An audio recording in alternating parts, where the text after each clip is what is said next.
I wonder if the staff was annoyed with that. Welcome back. I thought I'd do another reaction today, and this might be controversial because it is a MrBeast video. When you search animal shelter on YouTube, this is one of the first ones that comes up, and it is his video titled, "I adopted every dog in a dog shelter." So I wanted to do a video about this as an animal welfare worker and as a tech, just because I have a lot of feelings about this. This video is obviously 3 years old, so I am late to this party, but I still wanted to talk about it because I think there are a lot of things we can learn from this video together, and a lot of things I want to focus on using this video as an example. It's not my intention to like come for MrBeast or anything like that. I think he had a good intentions behind this video. I think he has a good heart behind it, although I know I have read that his whole shtick is to go viral, which, you know, you're only going viral so you can make money. I don't want to take away from the fact that he did get these animals into good homes, and you know, those animals are probably still in those homes. Hopefully the animals in this video weren't a casualty of COVID. So if you don't know, or if you haven't read, this video was pretty much in the midst towards the end of COVID, and a lot of people started adopting animals during COVID because they were staying home, and then when they went back to work, they ended up returning those animals or getting rid of them some other way. So hopefully most of the animals from this video are still in those homes and weren't subject to, you know, the COVID issue. So he did make a lot of difference for those animals individually, and I don't want to take away from that. This really only looks at a surface level problem, and it doesn't really end up solving any major issues. So what happens when you have a adoption event like this, where the goal is to adopt out every animal, clear out the shelter? You run into a lot of issues. So one of the old shelters that I worked at did a yearly clear the shelter event where the adoption fees were really low. There is all of this marketing around it, and everyone would show up wanting to get in on the sale and wanting to be a part of this event. We had to do all of this extra work to make sure we were ready, and then do all this extra work during it. Especially on the clinic side, what would happen at this shelter is that we would have different stations set up. So everyone that would come looking to adopt an animal would move through all these stations to make the adoption process quicker and easier, and make sure that we are doing all of our due diligence to every single animal. So what happened the first year when I was part of it was we would have a medical table. So we would go over any medical issues with the potential adopter and their dog or their animal, and make sure that they understood all of the medical issues they were getting, understood treatment plans, what they needed to do, what they could expect. They would sign a thing and they would move on to the next booth. It was very much like quick, and I like to think I offered enough time for them to ask questions, make sure they were all taken care of, but that is really hard to do when you're under pressure for an adoption event, and one that is happening like only for a week. And it's really difficult to make sure you really are doing your due diligence. And then what would happen is a lot of people would, you know, just say yes to whatever animal without really being brought through in the true matchmaking process. And so they would get that animal home, find out something or something they weren't listening to during the sprint signing papers and stuff, and then they would end up bringing them back within the next week. So yes, we would clear out the shelter one week, and the next week they would all be back, plus more new ones. It felt like a bargain bin kind of thing where everyone was just caught up in the event and the deals.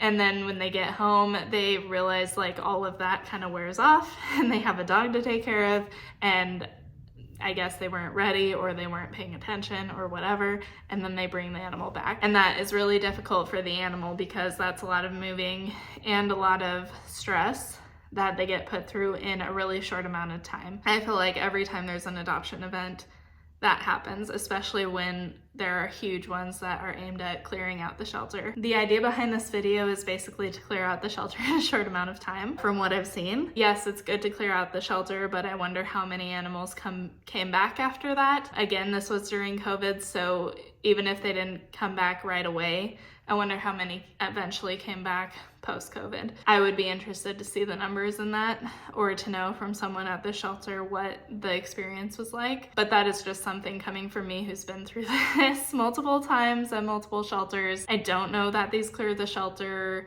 adopt every animal out events are really doing that much good, because maybe they look good for your numbers in the moment and you think, I'm gonna have a great save rate this year. But then when you look at your return rate, it's gonna be not great. And I think a lot of them are just aimed at opening up more capacity for more animals. And that's not really doing justice to the animals that do get adopted out and then end up coming back, or get adopted out into not a great situation because there wasn't as much matchmaking or vetting that went on to get the animal out. That's just how I feel for now, but we're gonna look at his video. Dog in this dog shelter will get adopted. We are going to launch the biggest marketing campaign you have ever seen, and we are not gonna stop until all these dogs find a home. But first, let me introduce you to the doggos. This is Foxtrot, Winston, Iris, Monica, Taffy, Dee Dee, Zeppelin, John, Noah, Pepper, and this is Kelly. She's really shy. They deserve a home. which is why I bought this billboard to bring more traffic to the shelter. And we also made some flyers that we're gonna hang up all over town. Yield! We have doggos. Go adopt them. Some of you older subscribers might remember we helped out PewDiePie. We got this box truck. Well, I got another one to help out the dog shelter. Very big. Winston, you're gonna find a home soon. Look at how cute this dog is. Okay. I haven't watched this whole video before this moment, but I have watched through this moment, and I did have thoughts, so I knew I wanted to stop around this area. But I don't know if that's all the dogs that they are adopting out. If it is, that's not very many. Not that I don't want to, again, shit on him or anything for adopting all these out, or the staff or anything like that. But I did want to say the thing with the shelter. So I looked into the shelter when I realized what shelter it was. It's called For Kids in Atlanta, and it says Atlanta's largest no-kill animal shelter and rescue. And so when you go to this website, they are, look great. Looks like it's got a lot of marketing and stuff and a lot of support probably. And, they have a lot of partners with Petco and things like that. It is a nonprofit no-kill, which means they're not open admission. So they get to choose all of the animals that come in to their shelter for the most part, as far as I can tell. But the main thing I wanted to look into was looking at the adoptable dogs. Okay. So now a lot of these dogs are what we would call highly adoptable dogs. So they are very rarely pit bulls, to be honest. So they have chosen all these dogs because they have a high likelihood of adopting them out. So they are a lot of these little ones like Starmie here, a lot of little Chihuahuas like Shih Tzus like Dash, highly adoptable mixes like Finn here, the Frenchies and Bostons. They do have some bulldogs. I don't know if where they are has a breed ban that might come into play with that, why they don't have very many pits. And why something like Biscuit here, who I would probably say is a pit, is classified as a bulldog. So, like Baxter here with this Beagle mix, and, these are all really highly adoptable animals. And so what you run into is this is going to be a pretty easy thing to do, because they are all, very good looking dogs, very unique, very popular breeds like Frenchies and Dachshunds and things. So you have a lot of animals that are, they're going to go pretty quickly anyway without an adoption event, you would think. So just to give you a comparison, I will look up a local municipal shelter. So we'll look at Maricopa County Animal Shelter.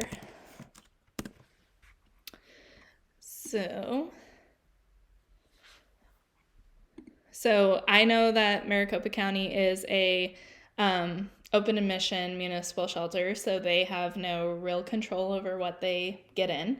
And then most of their animals that you will see are going to be they are not going to look like for kids adoption page.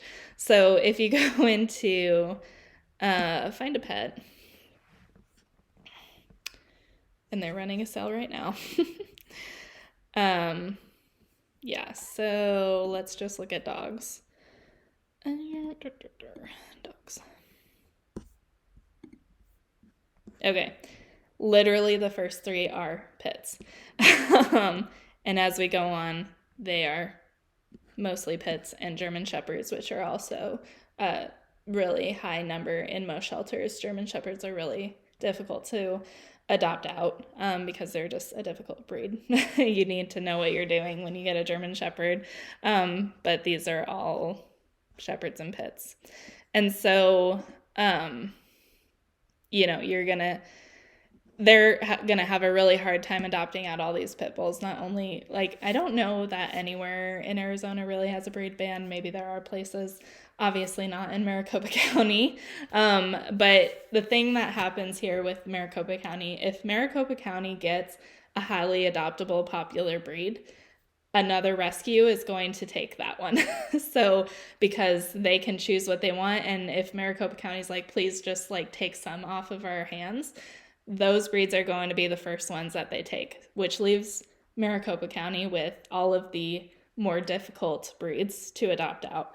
It's also going to leave them with the animals that have more medical issues, more behavior issues. So just looking at this, I think it would be an even greater feat if you could go to a municipal shelter and adopt out every single pit.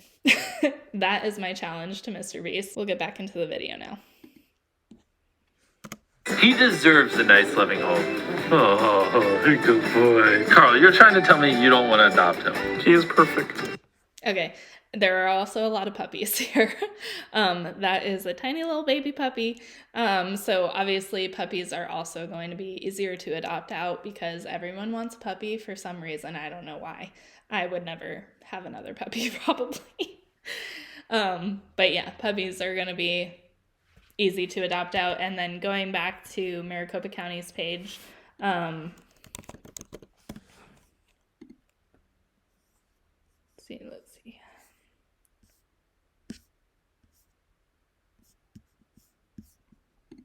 Let me pull it up again because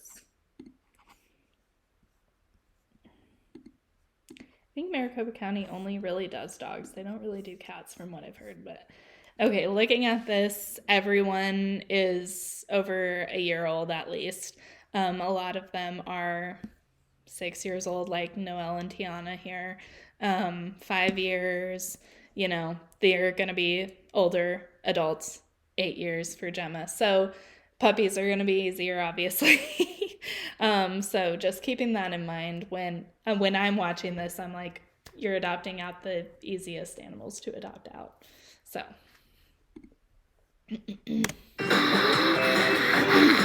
I mean, I feel like we're bonding more than y'all are bonding. Absolutely not. I mean, take a look. Sorry, are you getting Netflix or is that just me? Sorry, are you putting a dog to sleep by your cuteness? Comment down below which is cuter, Foxtrot or Jive. We know. Oh, Jive. If Jive wins, never mind. Okay, we gotta go. Sorry, Fox. Look at that, like an iris playing with her. What's up, cover? 100% yes. Yes? Wants them right now. Okay. Squirty. So this would be kind of fun to do from my perspective, to see like my patients interacting with potential adopters. I don't get to see that ever. I really just get to see that they got adopted or they went to foster and that foster adopted. Like, I don't get to see interactions like this. So that would be really cool for me. And I like that they kind of did that because it really gives them a sense of, you know, what that animal needs and, you know, how exciting it is when an animal you know or you have watched for a long time has a good interaction with a potential adopter and then gets adopted. Like, that's really nice. We're finding you a home. We're gonna find them all a nice house. I honestly did not think the billboard would work that fast. Hey, let's go, boys. And now let's wait for the next adopter. Congratulations. We want to give you $5,000 as a just thank you. We're happy for you, Gia. The $5,000 was unexpected to say the least. That couldn't take me so far for so long with her. Gia has been at this shelter for 6 months, so the staff wanted to go say goodbye. You're cleaning her, loving her. You're gonna be so happy and great, and you're gonna be home, Gigi. I love you. And then Oh, that made me tear up a little bit. 6 months is a pretty long time, and she was a pit, so yay. 6 months is a pretty long time for a shelter dog. Usually the average stay, depending on the shelter, is going to be like less than a month to a month, within the month range. So 6 months is going to be a really long time, and I wonder if they were having a harder time adopting her out because she is a pit. Obviously, I don't know what her what her deal is. She might have some behavior issues, although she looked like a really good dog. So happy for the workers get to say goodbye and see her finally get her forever home. So that is kind of one thing with these bigger events, is that the harder to adopt dogs are going to find homes, and that is a really good thing as long as they don't come back. But yeah, happy for her, for them, and everyone involved. Let them know that like we're paying for it. Gotcha. The adoption fee was $275, but actually it was waived. Wait, so she's free? MrBeast gets sponsored. Yes, they're adopting for sure. Oh, they are? Yeah. This is a $10,000 Petco gift card. I'm gonna go give it to them. Is that MrBeast? Huh? Oh my gosh, that's MrBeast. We wanted to give you guys $10,000 to Petco. Are you serious? Yeah, we want all the dogs here when they get adopted to have great lives. Whoa, this is so crazy. Promise us she'll get tons of scratches. Yes. Hey, Taffy. So with all this money and stuff that he's giving out, I wonder how much that went towards like them staying in the homes. I would be really interested to see what the data is for this, because a lot of people will adopt an animal and not think about, all the things that they need, like needing crates and beds and bowls and food and medication, anything like that. So they could actually, if that dog was on medication, they could set up with Petco's clinics, or if they gave out PetSmart has Banfield, so they could maybe use that for that kind of stuff. So it would be really interesting to know like how much that went to them staying in the home and helping them, care for the dogs that they're adopting. This is taking longer than I thought. I think we need more billboards. Yes. Really? No. I bought 50 more billboards, and I'm not even joking. I'll count them for you. Billboard number 1 of 50. 2, also have a radio station interview. Our friend Ethan's gonna do it for us. As of right now, you guys don't know who he is, which is why he's perfect for the radio interview, because I want people listening to come adopt a dog because they want one, not because it's the Beast Crew. I wonder if the staff was annoyed with them. I don't have that much energy, and being around people with that much energy tires me out so fast. But I know. I just wonder. Look who's not gone yet. Good old good boy. He's gonna be gone when I take him home. Okay, a new couple just walked in. So I kind of skipped over that part, but they did say that everyone fills out an application and they're vetted.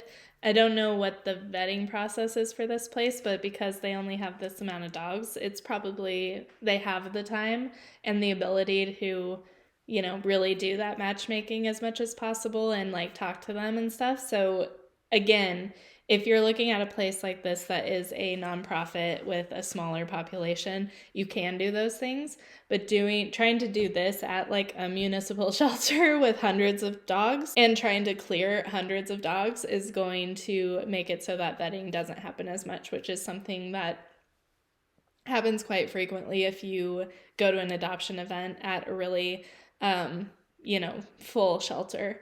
And so I'm glad that they're doing it here. But again, my challenge would be to do it on an even bigger scale. The shelter is now closed for the day, and we're gonna take all the dogs remaining to the store to buy all the toys they want. Especially this guy right here. Go ahead and adopt him. Really? It's obvious you love him. I'm gonna adopt him. I already filled out the paperwork. So you adopted him? Yes, and his name is Swaggy. I think that they ended up adopting 3 dogs themselves, or at least 2 from the team. So yeah, it's interesting that, people always ask shelter workers, like, how do you not just adopt them all? And so they're, getting that experience here with like, do you take them home? Do you let them find other homes? Like, you know, there are so many and you can adopt them all. Do you think we should adopt Pinky? Absolutely. You're 100% sure? Yes. I guess we're gonna adopt you, Pinky. I don't have a dog, Okay, but so I have a two yard. I have a yard. Even though every dog in this shelter was adopted, the company we're working with, Fur Kids, still has tons of other facilities with tons of other dogs. Which is why I have Darren here, and he's gonna ask for your help. What Jimmy has done for us has been an absolute miracle. In our 19 years history, nothing like this has ever happened to us. If you guys want to help Fur Kids, which is, by the way, a no-kill shelter, like, they genuinely care about dogs, there'll be a link in the description. Every dollar you donate will go towards them building a bigger facility so they can help thousands of dogs that are, like, genuinely in need. Like he said, in the end, they have other locations where they have dogs, so he basically cleared out one location, which is amazing. He did do a lot to go towards their save rate, which is amazing. So I don't know how many days that was. It seemed like it happened within a week. In the description it said it took him 9 months to film it, so I don't know if parts of that were getting the billboards and coordinating all of that, doing the marketing, stuff like that. I'd be curious to know, but it did go like kind of day by day, so it was within that week span, at least it seems like it was. So yeah, so again, like I said, it gets a little bit difficult. Obviously, this shelter and focusing on one location gave them a little bit more leeway to be a little bit more discerning with their adopters. I do really like that they didn't advertise that it was him doing it. They seemed to be really cognizant about not promoting it as like a MrBeast thing, so I do appreciate that. It was a good video. I will give you that. I would like to see him go above and beyond there and do a municipal shelter doing multiple dogs and seeing what goes on there. With them only doing one location, that's probably not their main location where they're getting their intakes in. So I wonder how it would be for him to try and do this at a regular like main location, like an intake facility where they also do adoptions. So even though you're adopting out, you're trying to clear the shelter and you still have new dogs coming in every single day, what that would look like to him and what they would do to kind of combat that when they have all these resources and doing this marketing and stuff. I would really like to see that in a much greater scale. And I wonder if he would be open to that, because that is really where you're gonna make a lot of difference, is putting into place things that can help under supported shelters that are overrun and have not as highly adoptable dogs, like highly adoptable breeds and puppies and things like that. So that would be my challenge to him. Clearing the shelter is always a goal of any shelter worker. And he said in the end, like, because it was a no-kill shelter, they genuinely care about the dogs. Watch my other videos for more on that, because all shelters do care for dogs, even if they are not no-kill. And I think that is maybe a lesson he could learn. Thank you for watching. Let me know down below if there are any other reactions you'd like me to do. I know he has a lot more of dog animal related videos. I can see one being recommended to me that's rescued 100 abandoned dogs, so maybe we'll do that one in the future, but we will see where we get with that. Leave anything down below in the comments. Thanks for watching, and we'll see you next time.